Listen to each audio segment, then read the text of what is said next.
Bonjour à tous. Le sujet passionnant que je voudrais entamer avec vous aujourd'hui est en fait une étude en profondeur des sources du Talmud jusqu'à la halakha pratique sur des sujets brûlants d'actualité. Le sujet d'aujourd'hui serait: a-t-on le droit d'inviter pour Shabbat chez soi à la maison quelqu'un qu'on sait sciemment être Mechalel Shabbat? Alors je précise, vu que ce sujet est particulièrement délicat, notre étude est là pour nous ouvrir les yeux, nous amener à réfléchir comment est-ce que il faut prendre ce problème, étudier ce problème. Dans la pratique, comment est-ce qu'il faut le faire avec toute la délicatesse nécessaire pour prendre les bonnes décisions? Eh bien, tournez-vous vers votre Rav. Mais au moins, d'arriver à comprendre le sujet en profondeur. Pourquoi est-ce que ce sujet est si important? Tout d'abord parce que toute personne qui vit un vrai Shabbat connaît la douceur, la merveille, le bonheur d'un vrai Shabbat. Maintenant, lorsqu'il essaye d'expliquer cela à quelqu'un qui ne respecte pas le Shabbat, il va lui parler de Neshama Yetera, il va lui parler d'instant d'élévation, il va lui parler d'une expérience spirituelle hors du commun, le fait d'arriver à se reconnecter à son Créateur, de se déconnecter du monde des écrans, de se déconnecter du train-train quotidien pour arriver à retrouver le nous-mêmes qui dormait pendant la semaine. Ça va être très beau, mais ça parlera à personne. Parce que c'est une expérience qui se doit d'être vécue, le Shabbat. C'est pas quelque chose qu'on peut expliquer. Alors quelle est la solution qu'il faudrait préconiser? C'est tout simplement inviter la personne à la maison. Lui donner une assiette avec du couscous et des boulettes et lui dire: voilà une assiette, voilà du couscous, voilà une fourchette. Est-ce que tu crois que tu vas te débrouiller? En général, la réponse est oui, et le résultat ne se fait pas attendre. Pourquoi? Parce que les arômes de la cuisine du Shabbat, accompagnés par le sourire des assistants autour de la table, par les chants qu'on partage tous ensemble, par les rires des enfants, eh bien tout cela ne s'explique pas, cela se vit. Ta'amu ketov Hashem, d'arriver à profiter du cadeau de Dieu, ça se goûte, ça ne s'explique pas. Maintenant, le problème, c'est que cette personne, pour arriver à vivre le Shabbat, vous devez l'inviter chez vous. Et si elle habite loin, et qu'après elle a l'intention de prendre sa voiture, vous allez ici la pousser à la faute. Et c'est là que se trouve toute la difficulté du sujet. Il n'y a aucun problème à inviter quelqu'un à la maison s'il passe tout Shabbat chez vous. Mais s'il vous dit: moi je viens, mais après je prends ma voiture pour rentrer chez moi. Alors d'un côté, vous lui avez fait goûter votre repas de Shabbat. Et peut-être que vous lui avez ouvert la porte vers un avenir inconnu, un univers que jusqu'à présent il ignorait. Mais en même temps, vous lui aurez fait transgresser encore et encore des interdictions, transgresser encore et encore le Shabbat. À chaque fois qu'on appuie sur l'accélérateur, ce sont des milliers d'étincelles que les bougies transmettent au mélange air-essence, ce qui fait exploser ce mélange pour produire un gaz qui fera bouger les pistons et les bielles et qui feront tourner les roues. À chaque instant, ce sont des milliers de issourim, de havara. On a transgressé ici l'interdiction d'allumer un feu pendant Shabbat, des milliers de fois par seconde. Alors sur toute cette route, est-ce que je suis prêt à assumer le fait d'avoir poussé cette personne à avoir transgressé des millions de fois peut-être Shabbat? D'un côté, je veux le faire avancer. D'un autre côté, je le fais trébucher. Qu'est-ce qu'il faut choisir? Et c'est ce sujet que nous allons étudier aujourd'hui. Alors, la base de toute notre réflexion, c'est tout d'abord la question de l'ifne hiver, lotiten mirchol. Traduction littérale, c'est un issour que la Torah nous donne, une interdiction que la Torah nous enseigne, de ne pas placer une embûche sur la route de l'aveugle. À cela, il y a plusieurs explications. Tout d'abord, si vous y connaissez en mécanique et qu'un ami vous dit « Qu'est-ce que tu penses? Moi, j'aimerais acheter telle voiture. » Et vous la regardez, vous jetez rapidement un coup d'œil sous le capot et vous lui dites « Ouais, pas de problème. Impeccable. Est un mécanique parfait. » Et lui ne saura jamais qu'en fait, cette voiture est sur le point de rendre l'âme. Ça s'appelle de placer une embûche sur la route de l'aveugle. Parce que lui est aveugle dans le domaine et vous lui avez donné un mauvais conseil. Si quelqu'un vous demande « Est-ce qu'à ton avis ça vaut le coup ?» il y a 30 ans, d'acheter des actions Eurotunnel et que vous lui dites oui, c'est une action sécurité maximale avant que l'action ne se retrouve à 0,01 euro, ça aurait été un Lifnei hiver le Titen Mirchol. Encore une fois, placer une embûche sur la route de l'aveugle. Mais ici, il y a encore une autre explication qui nous est donnée par les Chachamim, par nos sages, dans Masechet Avodah Zara, et je vous envoie ici à la source 1. Au traité de Avodah Zara, page 6, verso, la Gemara nous enseigne Minain shelo yoshit adam kos shel yain le nazir. D'où sait-on que l'on n'a pas le droit de tendre un verre de vin à un nazir? La Gemara répond Velifne hiver lotiten mirchol. Tu ne placeras pas une embûche sur la route de l'aveugle. Lorsque le nazir est donc un naziréen qui n'a pas le droit de consommer du vin, si je lui tends un verre de vin, je le pousse à la faute. Et j'ai donc placé une embûche sur la route de l'aveugle. Ah, mais c'est lui qui a décidé. Oui, mais moi, je lui ai permis de faire la faute. Et donc, je suis ici quelqu'un qui pousse la personne dans le gouffre. C'est une interdiction de la Torah.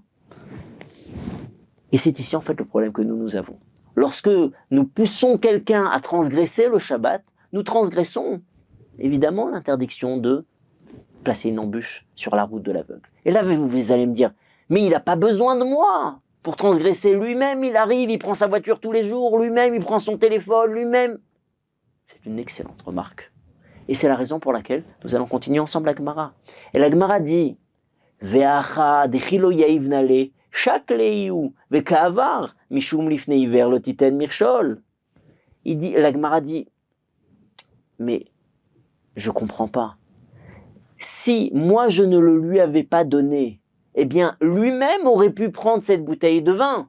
Alors pourquoi tu me dis que j'ai transgressé moi l'interdiction de placer une embûche sur la route de l'aveugle?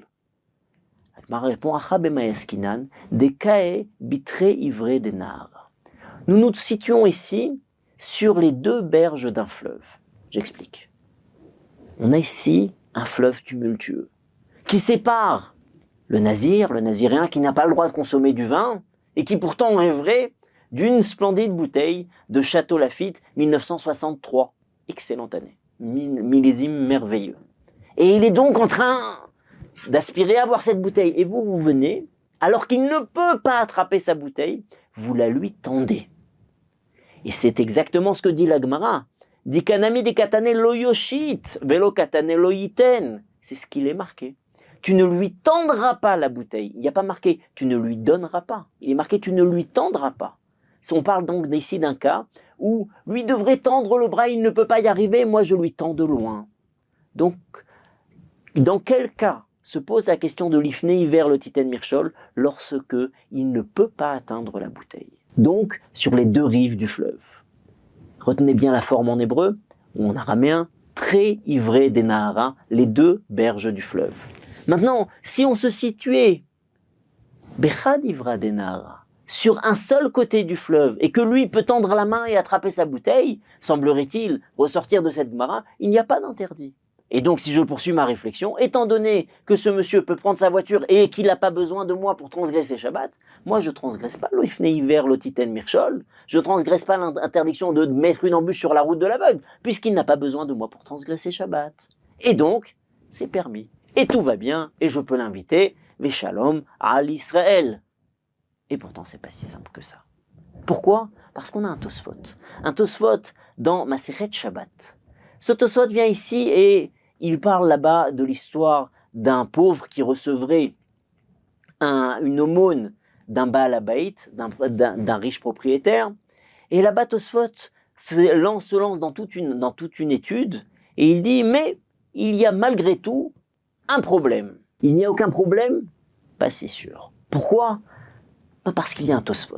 Dans Masechet Shabbat Daf Gimel Amoud Aleph, feuille 3, au recto, qui nous enseigne que, voici le cas.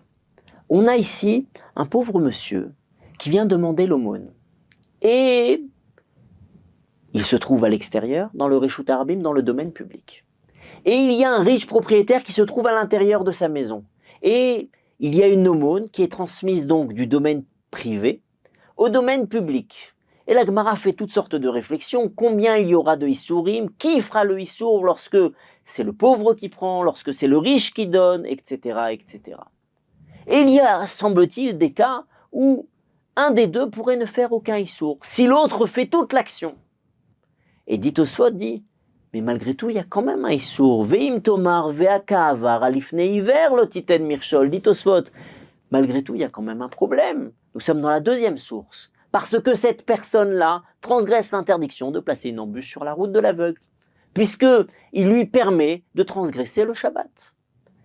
Répond Tosfot, non, il n'y a pas de problème de l'ifne hiver lotiten mirchol, parce que des lo avar mishum l'ifne hiver, des moshit kos li yain le nazir mukela beperekama de masechet avodazara, des kae betre ivre denara. On vient de voir cette Gemara dans Avodazara qui nous dit que cet interdit ne peut prendre place que lorsqu'on se situe des deux côtés du fleuve, lorsque l'un a absolument besoin de l'autre pour transgresser le issour. Or ici, le pauvre n'a pas besoin du riche, ou le riche n'a pas besoin du pauvre pour transgresser le Shabbat et transférer les choses d'un domaine à l'autre.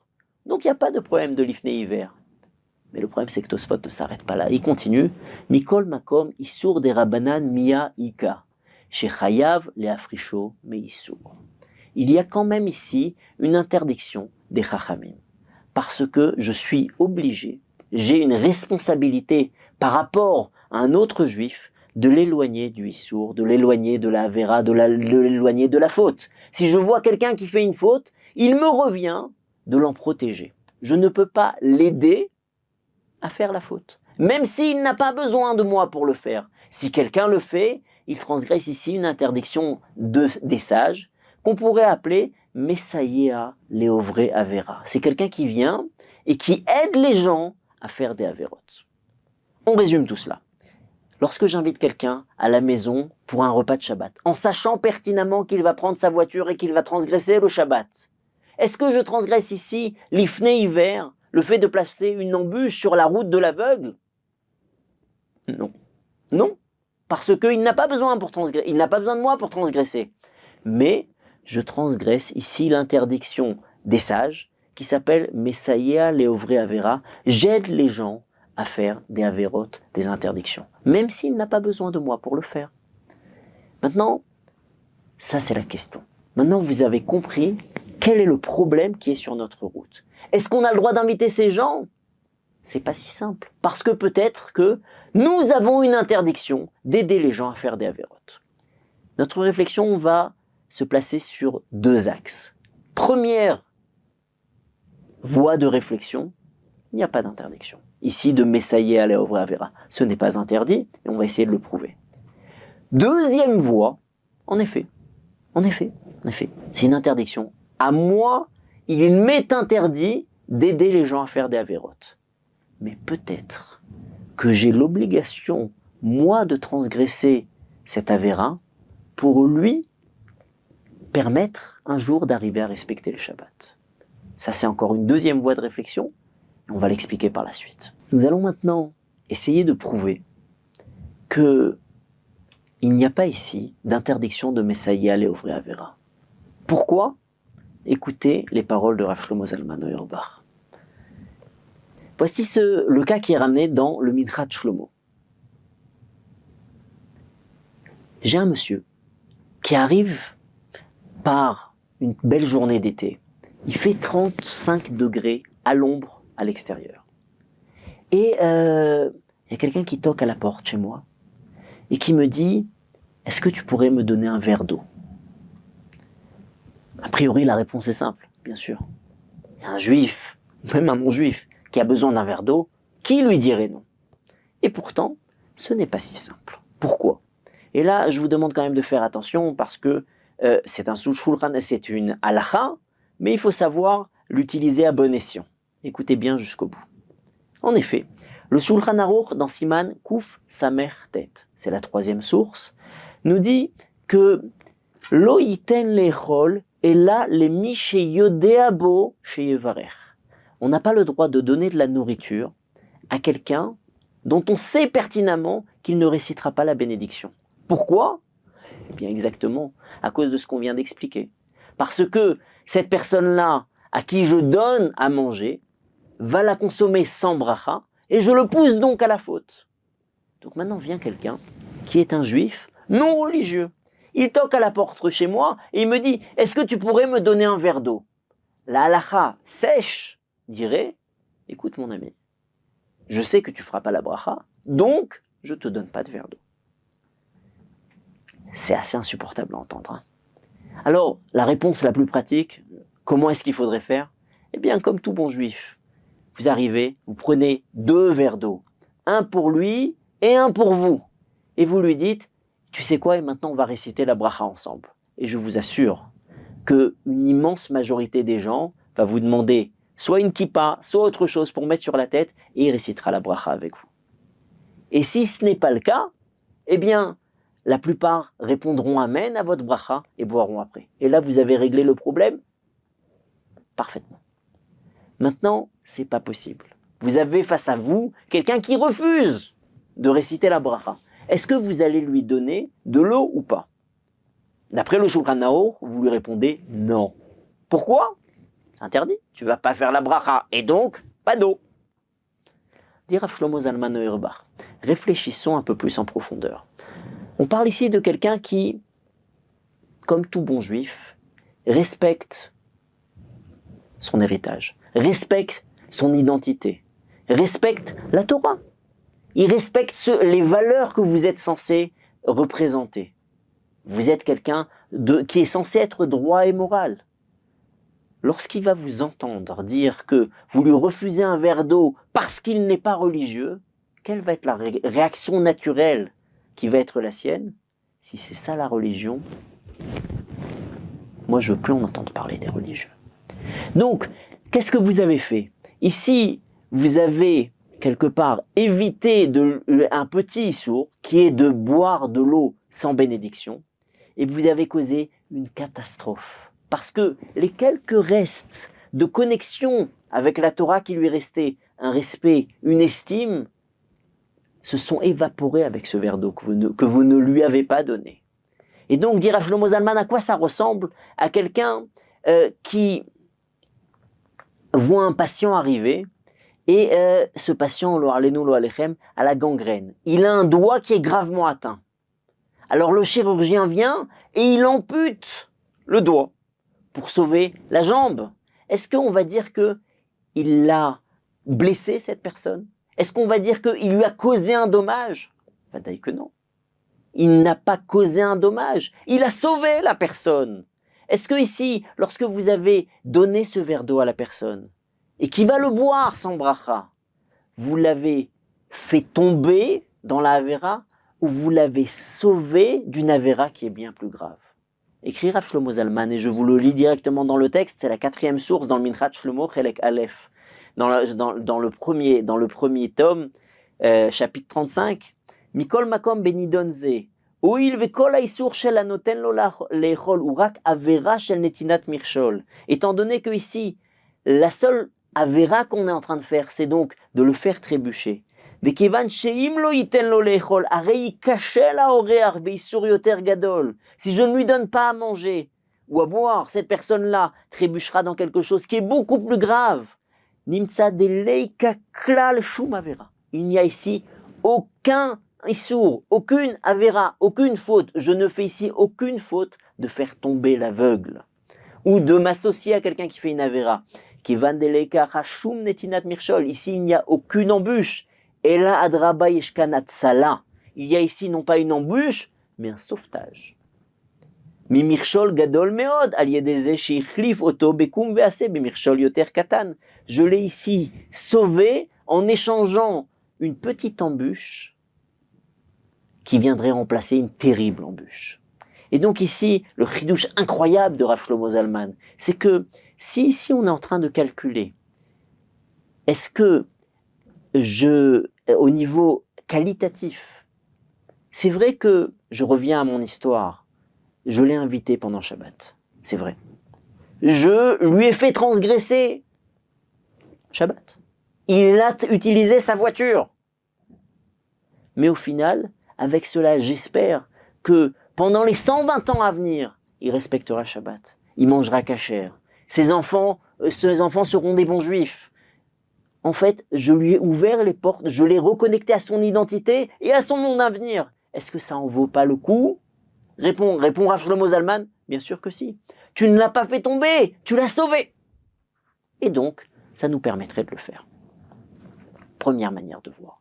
On pourrait même aller encore un petit peu plus loin, cette fois-ci non plus au niveau qualitatif, mais au niveau quantitatif. Et là, je vous amène à la 5e source. Ici, il s'agit d'un autre cas, qui n'a aucun rapport. On parle ici de Ilchot Gilouach, des halachot qui nous interdisent de couper les cheveux qui se trouvent au coin de la tête. Vous savez que la Torah nous dit « Lotashrit peat zekanecha ». On n'a pas le droit de détruire les coins de notre barbe, c'est-à-dire les cheveux qui se trouvent ici n'ont pas le droit d'être complètement rasés. Et ici, on n'a pas le droit de raser au rasoir à main le coin de la barbe.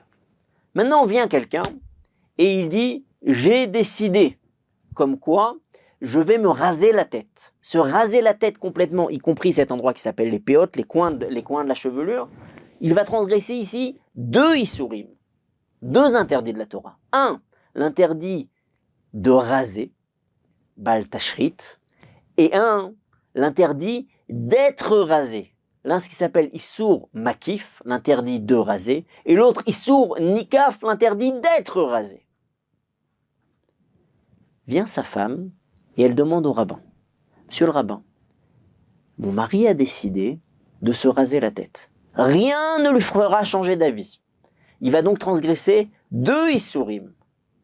Est-ce que j'aurai le droit, demande la femme, de le raser moi-même » Quelle est sa réflexion? La femme qui, elle, n'a pas l'interdiction de se raser la tête. Au niveau esthétique, c'est pas recommandé. Mais au niveau halachique, il n'y a pas d'interdit. Cet interdit ne concerne que les hommes. Or, étant donné que la femme n'a pas d'interdit de se raser la tête, elle n'a pas d'interdit de raser non plus les autres. Et la femme vient et lui demande, si je le rase moi-même, alors moi je ne fais pas de issour, je ne fais pas d'interdit, et lui ne fera qu'une interdiction au lieu de 2. L'interdiction d'être rasé, et il économisera l'interdiction de se raser, ou de raser. Est-ce qu'elle aurait le droit de faire cela? Ou alors on va lui dire, ah non madame, là vous êtes messaillé à léovré avera, vous aidez quelqu'un à faire une avera, puisque vous allez participer à son interdiction d'être rasé. Écrit Rabbi Akiva Eger, et c'est la source suivante, Veoula yeshlomar des baisers, les kaïsour midin mitzvah le afrisho, dit Rabbi Akiva Eger, peut-être qu'ici il n'y a pas d'interdiction de Messaïa léovré avera, d'aider quelqu'un à faire une avera parce que j'ai une obligation de le séparer de la avera. De adraba, bemashi megala chatoto, bezemafrishato, étant donné qu'elle le rase elle-même, eh bien elle l'empêche de se raser lui-même. Deimlo aita megala chatoto aya megala beatzmo, parce que si ce n'est pas elle qui le rase, alors ce sera lui qui se rasera. Vaya over beshnei lavim, denikaf ou makif. Il transgresserait ici 2 interdictions, l'une d'être rasé et l'autre de raser. Valiedeshei megalachat mafrishato milav de makif. Étant donné que c'est elle qui le rase, elle le protège de l'interdiction de se raser. Et là, Rabbi Akiva Eger a donc un raisonnement qui est très surprenant. Et il nous dit que si quelqu'un pousse quelqu'un d'autre à la faute, il transgresse, mais ça y est, léovré avera, l'interdiction d'aider quelqu'un à faire la faute. Mais s'il vient et qu'il lui économise un certain nombre d'interdictions, eh bien, il n'y a pas cette interdiction. Ce sera permis. Pourquoi? Parce qu'au niveau quantitatif, il y a moins de transgressions qui sont faites. Je reviens à mon cas. Cette personne-là, elle va transgresser Shabbat. Elle va transgresser 1 Shabbat, 2 Shabbatot, 3 Shabbatot pour venir chez moi. Mais au final, sur une vie de 120 ans, eh bien, il va économiser des millions de Issourim. Alors, ça vaut le coup, dirait Rabbi Akiva Eger. Il n'y a pas ici de Messaïa léovré avera, il y a ici une économie de Issourim. Rav Shlomo Zalman, ce que nous avons vu, disait « Je le préserve d'une interdiction plus grave ». Rabbi Akiva Eger dit « Je le préserve de plus d'interdictions ». L'un se situe au niveau qualitatif, l'autre se situe au niveau quantitatif, mais la conclusion est la même.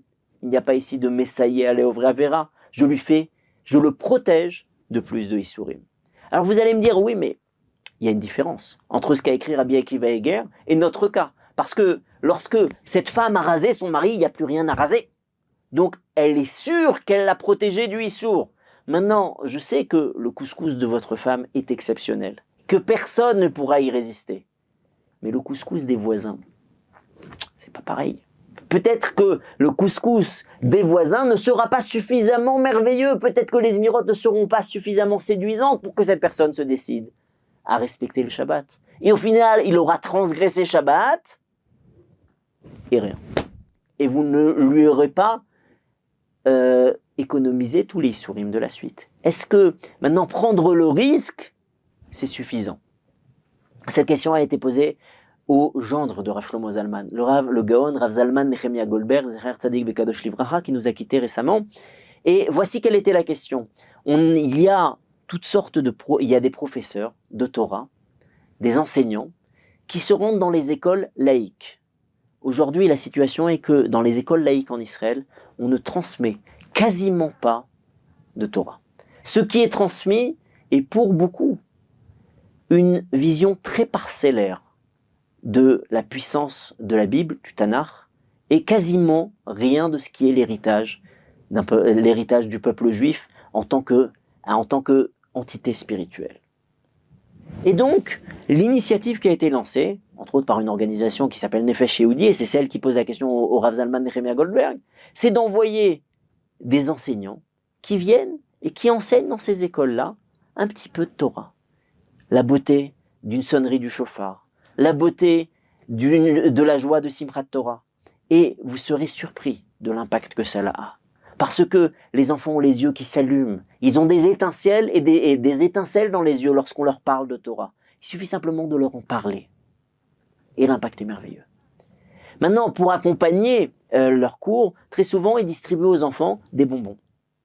Alors, la question qui a été posée, c'est est-ce qu'on a le droit de donner des bonbons à ces enfants en sachant qu'ils ne feront pas la bénédiction pour beaucoup? Ils vont manger ça sans kippa. Est-ce qu'on a le droit de donner des bonbons? Ils vont donc manger sans bracha, en se disant que peut-être que un jour ces gens-là respecteront Shabbat, mangeront kasher, feront des brachot, etc., etc. En sachant que c'est pas sûr. Et Rav Zalman Nechemia Goldberg leur a répondu, ça vaut quand même le coup. Même si cela n'est pas sûr, eh bien on rentre dans ce que Rav Shlomo Zalman Auerbach avait dit. On rentre dans ce que le Rabbi Akiva Eger avait dit. On prend quand même la décision, le risque de le faire manger sans bracha, parce qu'il y a des grandes chances que ça marche. Donc ça, c'est notre première approche. Est-ce qu'ici, il y a un issour de Messaïa Léovré Avera? Eh bien, il semblerait que non, parce qu'au final, j'économise des Avérotes. Et nous passons ici à la deuxième partie de notre raisonnement. Peut-être que, en effet, il y a ici, lorsque j'invite cette personne chez moi, une interdiction d'être Messaïa Léovré Avera. Je l'aide à faire des Avérotes. Mais peut-être que la Torah attend de moi que moi je fasse cette Avéra pour le sauver à lui. Et là nous rentrons dans un grand sujet qui s'appelle « Est-ce qu'on a le droit de faire des fautes pour sauver les autres ?» Je traduis en hébreu dans le texte « Chate kede sheiske chaverecha » Faute pour que l'autre soit sauvé, pour que l'autre mérite. Alors, à cela on a différentes Gmarot. Je vous amène à la source suivante, la source 6, où la Gemara nous dit, elle se demande « Idbik pat batanour » Haïm itirolo le radota kodem shiyavo lidechiu fratat olo. Il y a quelqu'un qui est venu et il a collé du pain dans un four. Je vous explique à quoi fait allusion la Gemara. À l'époque du Talmud, les fours étaient en forme de cône tronqué.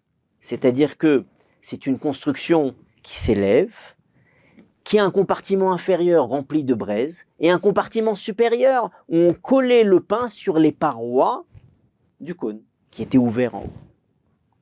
Alors, lorsqu'on colle le pain, il va passer de l'état de pâte à l'état de pain. C'est ici une interdiction de bichoul, de cuire pendant Shabbat, qui est une interdiction de la Torah. Maintenant, une fois que la cuisson a été lancée, si on ne fait rien, eh bien, la personne va donc, d'ici quelques minutes, transgresser l'interdiction de cuire pendant Shabbat.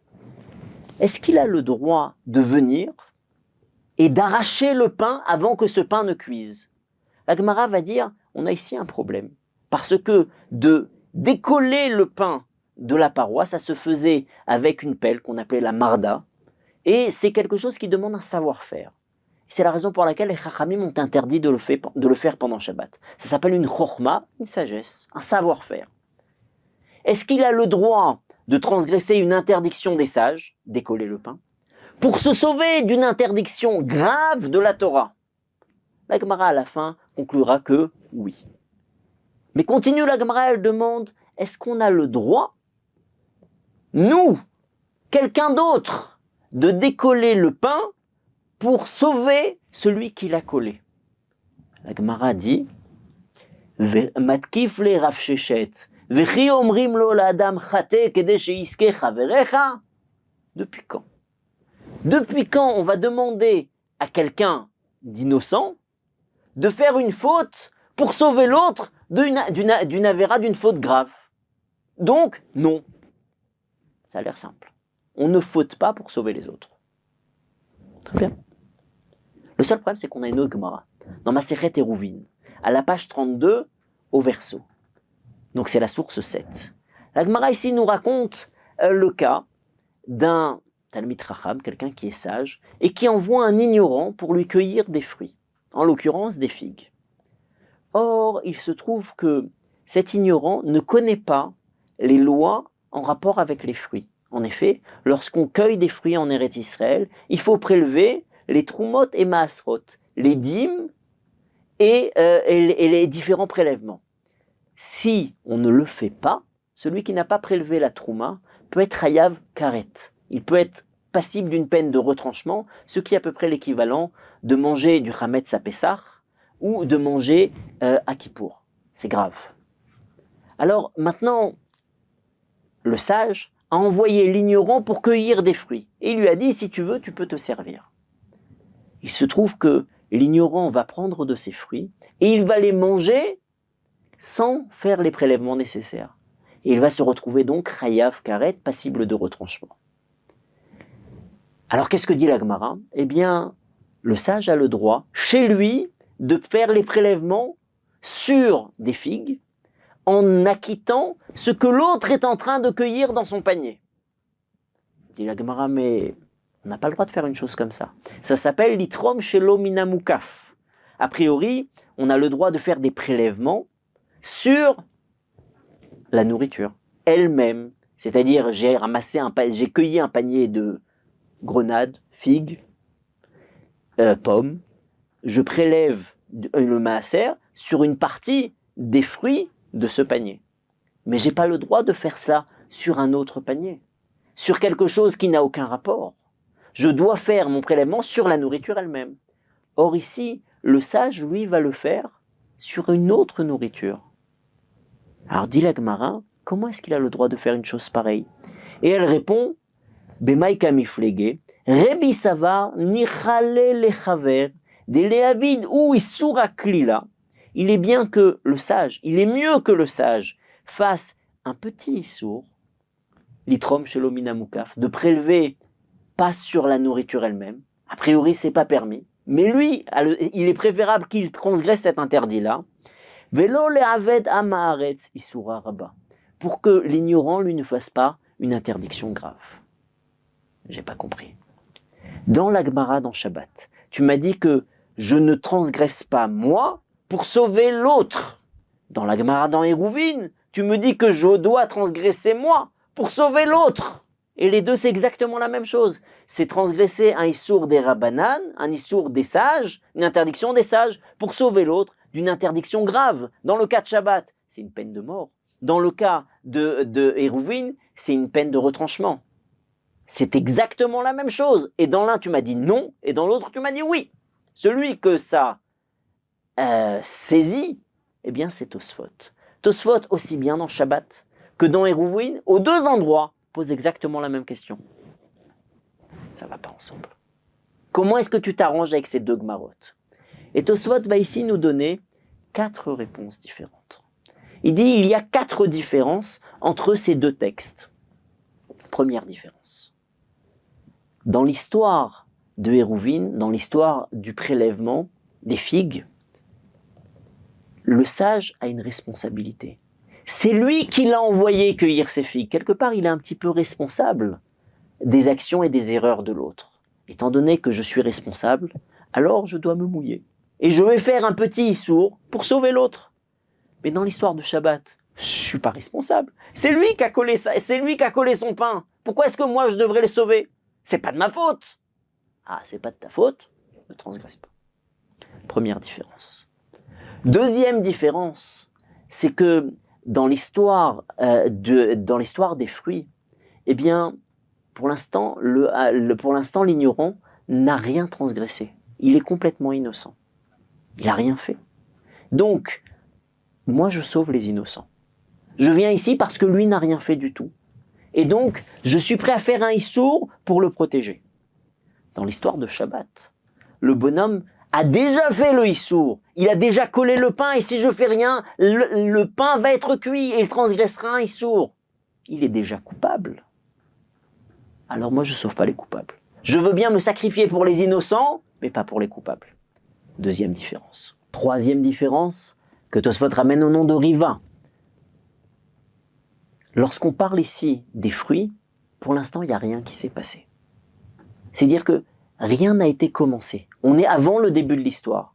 Donc tu as le droit, étant donné que le Issour n'a pas été fait, de venir le bloquer avant qu'il existe. Mais lorsque le Issour a déjà été fait, et c'est le cas dans Shabbat, eh bien, si c'est déjà fait, on ne peut plus intervenir. Ça ressemble, mais ici c'est un cas, est-ce que le Issour a été fait ou pas? Tandis que dans la raison précédente, c'est est-ce que la personne est coupable ou pas? Et après, Tosfot va donner encore deux autres notions qui nous permettent de fauter pour sauver les autres. Tosfot raconte l'histoire d'un pauvre monsieur qui était l'esclave de deux propriétaires.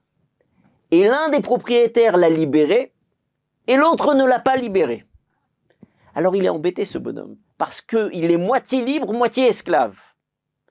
Alors dit la Gemara, il faut absolument le libérer. Ah, mais a priori, on n'avait pas le droit de libérer certains esclaves. Dit la Gemara, là, il doit le faire, parce que sinon cette personne ne pourra jamais avoir d'enfant.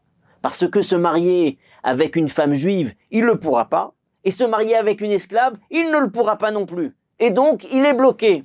Étant donné que le fait d'avoir des enfants, mitzvah rabba sha'ane, étant donné que le fait d'avoir des enfants est une grande mitzvah, eh bien pour des grandes mitzvot, eh bien il faut se sacrifier. Il faut faire même des choses qui a priori ne seraient pas permis. De libérer cet esclave, c'est pas bien. Mais étant donné que, parce que c'est un esclave particulier qu'on n'a pas le droit de libérer, mais étant donné qu'il doit avoir des enfants, alors moi je dois faire un petit issour pour que lui puisse respecter une grande mitzvah. Dernière dimension que donne le Tosfot, c'est mitzvah des rabbim. Lorsque cela concerne une mitzvah qui concerne tout le clan Israël. C'est des choses qui sont importantes, ou alors un grand groupe de personnes. On a le droit de faire des petits issourim pour sauver une assemblée d'un grand issour. Alors, tout bien entendu, ici vous sentez bien qu'on est sur la frontière de la halakha, on ne prend pas des décisions comme ça tout seul, il faut demander à un spécialiste. Mais là, vous avez entendu 4, qui sont 5 raisons pour lesquelles on a le droit, nous, de fauter, on n'a pas le droit, on a le devoir, nous, de fauter pour sauver les autres. Alors là, on va réfléchir sur un cas qui est très particulier, qui est ramené dans le Beth Yosef. Et je vous renvoie ici à la 8e source. Le Beth Yosef se demande, c'est une histoire terrible, terrifiante, qui est ramenée par le Rashba, Rabbi Shlomo ben Aderet. Voilà ce qui s'est passé. Echad sheshalchu lo beshabbat, sheotziu bito bechozka mi beito, al yedei Israël meshumad, leotzia miklal Israël. On a annoncé à quelqu'un, lo alenu lo alechem, que quelqu'un a pris sa fille de force pour aller la convertir. Et on le lui annonce pendant Shabbat. Est-ce qu'il a le droit de transgresser Shabbat pour aller sauver sa fille? Question terrifiante. Un déchirement terrible. Cette personne-là, elle veut aller sauver sa fille.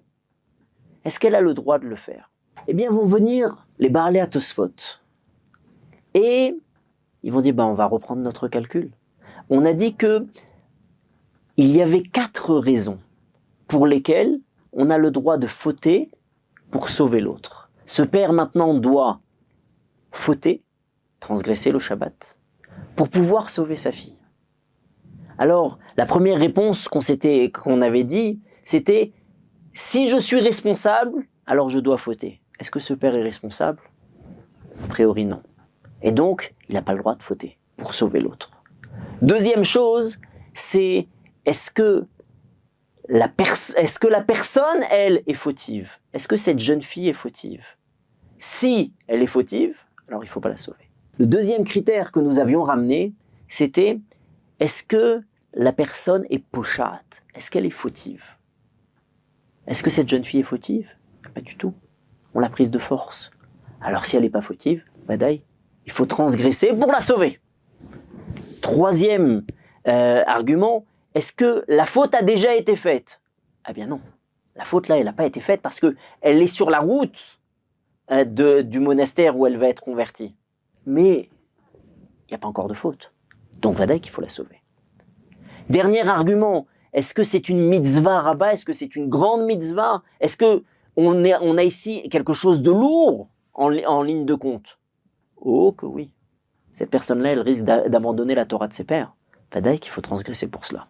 Et donc, les Tosfot font un calcul qui est simple, qui est j'ai une raison qui me dit qu'il ne faudrait pas la sauver. Et j'en ai 3 qui me disent qu'il faut la sauver, donc je pense qu'il faut aller la sauver. Transgresser Shabbat, même des Issourim de la Torah, prendre son cheval, sortir du troum, prendre sa voiture, passer des coups de fil, retourner le monde entier pour sauver cette personne. Et le Shulchan Aruch tranche exactement comme Tosfot. Mi sheshalchulo sheotziu, on est dans Siman Shinvav au chapitre 306 dans les halachot de Shabbat, et le Shulchan Aruch tranche Mi sheshalchulo sheotziu bito me beto beshabbat leotzia miklal Israël. On a annoncé à quelqu'un que on a pris sa fille de force pour la convertir. Mitzvah lasum lederech pe'amav leishtadel be'atzalata. On est obligé, il y a une mitzvah de transgresser le Shabbat pour la sauver. Veyotse afilu chutz leshaosh parsaot. Il sortira même en dehors de la limite du Shabbat. Il transgressera Shabbat pour la sauver. Et le Shulchan Aruch ne s'arrête pas là. Il dit ve'ilo bae. Et s'il ne veut pas transgresser Shabbat, bedin gozrin alav. S'il ne veut pas le faire, le tribunal l'obligera à le faire. Jusque-là, les choses sont très simples. Donc, si quelqu'un est pris de force pour abandonner son judaïsme, on a le droit de transgresser la Torah pour le sauver. Maintenant, le problème, c'est que notre cas, puisqu'on revient à notre histoire d'inviter quelqu'un pendant Shabbat, lui, il n'a pas été pris de force. Notre cas, il n'est pas aussi simple. Parce que lui, eh bien, quelque part, il est pocheur. Lui, il transgresse Shabbat de son propre gré. Lui, la transgression du Shabbat est déjà faite. Alors, comment est-ce qu'on va... Il faudrait qu'on ait un cas où la personne l'a fait de son propre gré. Eh bien, la réponse, c'est que ce cas-là est traité tout de suite dans les poskim. Tout d'abord, il est traité par le Nachalat Shiva. Le Nachalat Shiva, lui, a une réponse exceptionnelle. Un chidouche incroyable. Une nouveauté réellement incroyable.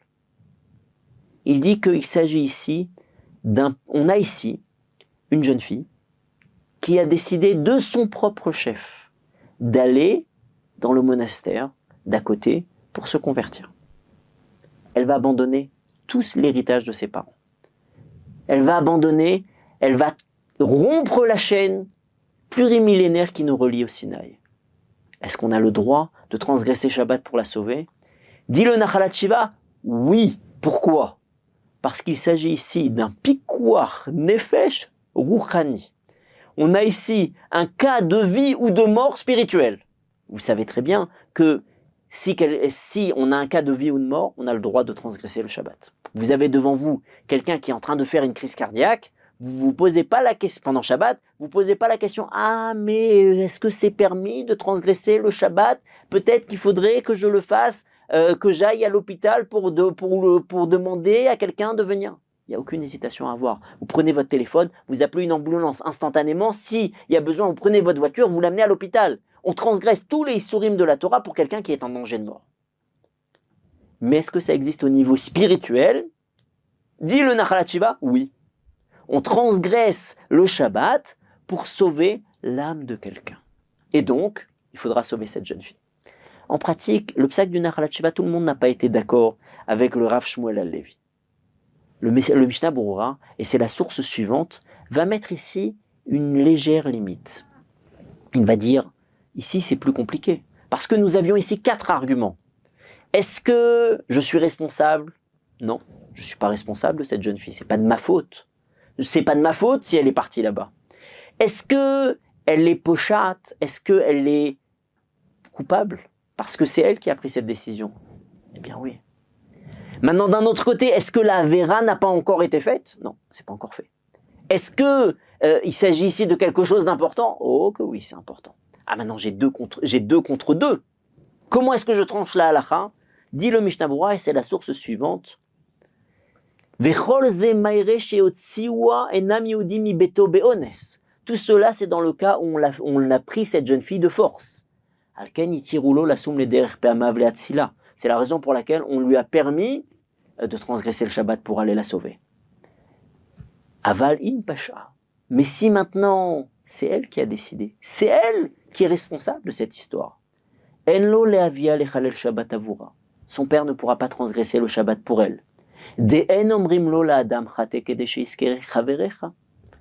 Parce qu'on ne dit pas à quelqu'un faute pour sauver l'autre. On revient à la Gemara dans Masechet Shabbat qui dit ne transgresse pas le Shabbat pour sauver quelqu'un qui fait des bêtises. Mais ça ne s'arrête pas là. Parce que le Mishnah Berurah continue et il dit Vedafka beisur deoraita. Il n'aura pas le droit de transgresser des interdits de la Torah. Aval beisur de rabbanan data elia rabba deyesh leakel laavor kede leatzila. Mais transgresser des interdictions de nos sages, ça on a le droit de faire. Alors en l'occurrence, prendre sa voiture, il ne pourra pas le faire. Mais par exemple, prendre son téléphone, qui pour la majorité des poskim, pas comme le Chazon Ish, pas comme le Rav Asher Weiss, mais en tous les cas pour le Rav Shlomo Zalman Auerbach, a priori le téléphone c'est un issour des Rabbanan, il a le droit de faire, de passer des coups de fil pour appeler des gens qui pourraient la sauver, d'appeler ses relations pour essayer de bloquer le processus, il a le droit de le faire. Donc je résume. Lorsque on a 3 arguments comme quoi cette personne-là n'est pas responsable, eh bien, je dois transgresser même des issourim de la Torah pour la sauver. Si maintenant j'en ai que 2 contre 2, je ne peux plus la sauver. Mais j'ai le droit de faire des issourim des Rabbanan. C'est notre conclusion, retenez-la bien. Maintenant, je reviens à mon cas. J'ai un brave homme. Il transgresse Shabbat. Moi, j'ai envie de l'aider. Ah, mais si tu veux l'inviter chez toi, il va transgresser Shabbat, tu vas être messaillé à Léovré Avera. Tu transgresses l'interdiction des Rabbanan, de nos sages, d'aider quelqu'un à faire des Avérotes. Ah, alors on va devoir étudier notre cas pour savoir à quels critères cette personne que j'invite chez moi pour Shabbat répond-elle. Est-ce que moi je suis responsable de sa transgression? Ben non, c'est lui qui transgresse Shabbat. C'est pas moi, c'est pas de ma faute. Deuxième chose, est-ce que lorsque je l'invite, la Avera est déjà faite ou non? Non. Lorsque je l'invite, il n'a pas encore fait de Avera. Troisième question, est-ce que cette personne-là est pochate? Est-ce que c'est elle qui est responsable de sa propre transgression du Shabbat ou on l'a obligée? Ben non, c'est lui qui décide. Il est responsable de sa propre transgression du Shabbat. Dernière question. Et si maintenant tu l'invites à la maison, est-ce que c'est quelque chose d'important? La réponse c'est oui. Parce que vous lui rendez sa neshama. Vous lui rendez son Shabbat. Vous lui rendez son héritage. Donc c'est vadaï une mitzvah rabba. Et donc on se retrouve dans un cas de 2 contre 2. Est-ce qu'on a le droit de le faire? Et c'est là que nous attend la surprise. Le Mishnah Berurah nous a dit que non, on n'a pas le droit de transgresser Shabbat dans ce cas-là. Mais on a le droit de faire des issourim des Rabbanan. On a le droit de faire des interdictions des sages. Or, lorsque moi je l'invite, quelle transgression je fais? L'ifnei hiver lo titen mirshol, l'interdiction de la Torah de faire trébucher l'aveugle? Non, parce qu'il a la possibilité de le faire tout seul. Alors quelle est l'interdiction que je transgresse? L'interdiction des Rabbanan de Messaïa Leovre Avera. La seule interdiction que je transgresse, c'est une interdiction de nos sages. Or, dans notre cas, on a le droit de transgresser une interdiction de nos sages. Je résume tout cela. Inviter quelqu'un pendant Shabbat, eh bien, c'est l'aider à transgresser. Eh bien, malgré tout, ce sera permis. Pourquoi? Parce que, étant donné qu'on se situe dans un cas où il y a deux bonnes raisons pour lesquelles on pourrait le faire. D'abord parce que l'interdiction n'est pas encore consommée. À part cela, parce que c'est quelque chose de très important d'arriver à le reconnecter à son héritage, eh bien, on a le droit de transgresser un Issour des Rabbanan. Or, une interdiction des sages, c'est exact. Ce que je suis en train de faire, c'est une interdiction des sages, ce sera donc permis. Alors, pour résumer tout ce que nous avons dit jusqu'à présent, inviter quelqu'un pour Shabbat, en sachant pertinemment qu'il va transgresser Shabbat, pourrait être un problème de l'ifnei hiver lotiten mirchol, d'arriver à pousser l'aveugle à la faute. Mais nous sommes arrivés à la conclusion que, étant donné qu'il a la possibilité de transgresser Shabbat sans vous, il n'y a ici pas un issour de la Torah, de l'ifnei hiver, mais un issour de nos sages qui s'appelle Messaïa Lea Ovre Avera, d'aider quelqu'un à transgresser la Torah, ce qui m'est interdit parce que j'ai une responsabilité d'arriver à le protéger de la faute. Maintenant, nous avons vu différentes raisons qui nous permettraient de le faire malgré tout. Premier chemin, c'est que en fait, ici il n'y a pas de pousser à la faute. Pourquoi? Parce qu'en fait, je lui économise des avérotes. Aussi bien au niveau qualitatif, parce que si il transgresse ce Shabbat, le but est que par la suite, eh bien, il redeviendra quelqu'un qui respectera le Shabbat, qui s'attachera à tout son héritage. Et donc, j'échange quelque part une petite avéra pour une immense délivrance. Ce n'est pas ici un acte de faute, mais au contraire, un acte de sauvetage. On voit aussi cela, c'est ce qu'expliquait Rav Shlomo Zalman Auerbach. On voit aussi dans les paroles de Rabbi Akiva Eger, le fait qu'il y a ici une économie quantitative de fautes. C'est vrai que il va faire un petit peu de avérote sur la route, mais d'abord, tout le temps où il sera chez vous, il ne transgressera pas le Shabbat. Et pendant les 120 ans de vie où il commencera à respecter le Shabbat, eh bien, il ne le transgressera pas. Donc, vous avez fait économiser énormément de avérote. C'est donc ici non pas un acte de faute, mais une économie de faute. Troisième partie du raisonnement, c'est que même si on dit que inviter cette personne, c'est être messaillé à l'éovri avera, aider quelqu'un à faire des avérotes. Et donc, c'est une interdiction de nos sages. Eh bien, malgré tout, j'ai l'obligation de le faire. Pourquoi? Parce que parfois, la Torah nous demande faute pour sauver l'autre. Pour cela, il y avait 4 critères. Petit 1, est-ce que c'est de ma faute qu'il faute? Deuxième critère, et là, ce n'est pas le cas. Deuxième chose, est-ce que la faute, est-ce que lui est responsable de ce qu'il fait? Et là, en effet, c'est le cas. Ce sont donc 2 critères problématiques. Mais d'un autre côté, il y a 2 critères qui devraient me pousser à le permettre, qui est le fait que la faute n'ait pas encore été commise. Et à part cela, c'est que s'il s'agit ici d'une mitzvah rabbah, d'une grande mitzvah, il s'agit ici, ce qui est en jeu, c'est quelque chose de très important. Et dans ces cas-là, on a le droit de transgresser des issourim, des rabbanan. J'ai donc le droit de transgresser l'interdiction de messayer à l'éovri avera pour une mitzvah rabbah, une chose aussi importante que celle-là. Ça, c'est notre réflexion.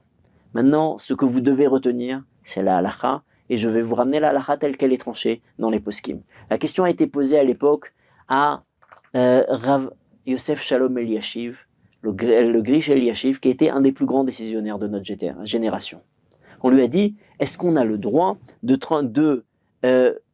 transgresser l'interdiction de Messaïer, lié au vrai Avera, d'aider quelqu'un à faire des Avérotes, pour l'aider à respecter Shabbat, pour l'aider à se reconnecter à la Torah? Et la réponse de Rav Shlomo Zalman de Rav Eliashiv était très simple. Me Avera lotitzmach mitzvah. Après, des Avérotes, d'une Avera, d'une transgression, il n'y aura jamais des bonnes choses qui sortiront. Et donc la réponse de Rav Eliashiv était non, point final. Et donc, d'après Rav Eliashiv, il ne faudrait pas l'inviter. Et c'est comme ça que tranche aussi Raphaël Kanievski. C'est comme ça qu'il est ramené par le Rav Zilberstein dans le Chishukei Chemed. Maintenant, cette position n'est pas unanime. En effet, dans le Emet le Yaakov de Rav Yaakov Kaminetsky, et c'est la source suivante, Nira shele tzorech kiruv rechokim, mutar leazmin Israël, mechalel Shabbat lebeto le seudat Shabbat. Pour arriver à rapprocher les gens de la Torah, on a le droit d'inviter quelqu'un qui transgresse le Shabbat pour les repas de chez lui. Mais, il met ici une condition. Kol zman shemazmino beferush leisher lekol ha-Shabbat. Ou mechin lo mita ou she'ar tzrachav. Mais il faudra l'inviter pour tout le Shabbat. Lui dire, voilà, je t'invite pour tout Shabbat. Et la preuve, et je t'ai préparé une chambre. Si tu veux rester dormir, il y a de quoi. Maintenant, afalpi sheyodea she'alo ya'azov et beto le'achar ha-seuda ve'isa habaita. Et même si je sais qu'au final il m'a dit non, mais je rentrerai chez moi. Malgré tout, j'ai le droit de l'inviter. Mutar le'azmino. Donc, on a le droit d'inviter quelqu'un. Simplement, il faut lui dire, je t'ai préparé un endroit pour que tu puisses passer tout Shabbat. Maintenant, même si lui, après, va reprendre sa voiture, c'est son problème à lui, ça n'est déjà plus le mien. Cette position, elle est soutenue aussi par le Rav Shlomo Zalman Auerbach. C'est une tchouva dans le Minchat Shlomo, c'est la source suivante. En un mot, voici ce qu'écrit Rav Shlomo Zalman. Mutar leazmin gami shegar rachot mimakom atfila, ou leatzia lo makom lina karov lamakom, beofen shelo yitztarech klal lechalel Shabbat. On a le droit d'inviter quelqu'un pour le Shabbat, même si on sait que il va transgresser le Shabbat. Mais il faut lui préparer un endroit. Il faut lui préparer un endroit où c'est-à-dire que votre invitation ne l'oblige pas à transgresser Shabbat. Dans votre plan, sur le papier, il n'y a aucune transgression de Shabbat.